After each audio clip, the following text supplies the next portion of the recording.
Hi guys, welcome back to our YouTube channel. So in this tutorial, we're gonna learn how can we move an object in AutoCAD. So for that, you have to go here in this home button, and in this modify group, the first option that you have is move. Just click on that, and just after clicking, your command box will be activated with this command. Now you have to select the object. For example, I'm selecting this one.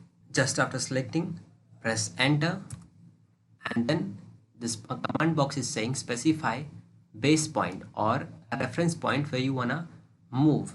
So for example, I'm selecting this midpoint of the circle, and you can now select, and you don't have to select and drag. You just have to click on that and move it where you wanna place.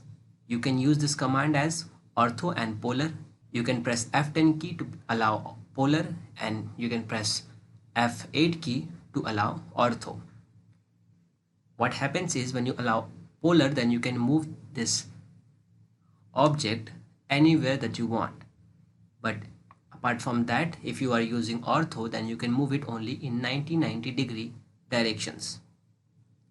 Similarly, you can use the command M enter to move an object.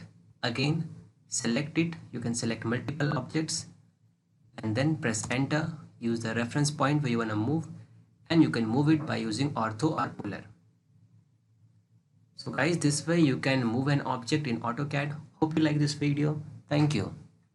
If you really like the content, then please like the video and click subscribe to see more videos like this. And don't forget to share this video with others. You can find the link to complete basics to advanced Excel tutorial in the description below, or you can visit mahagurus.com to see lots of other software courses. Thank you.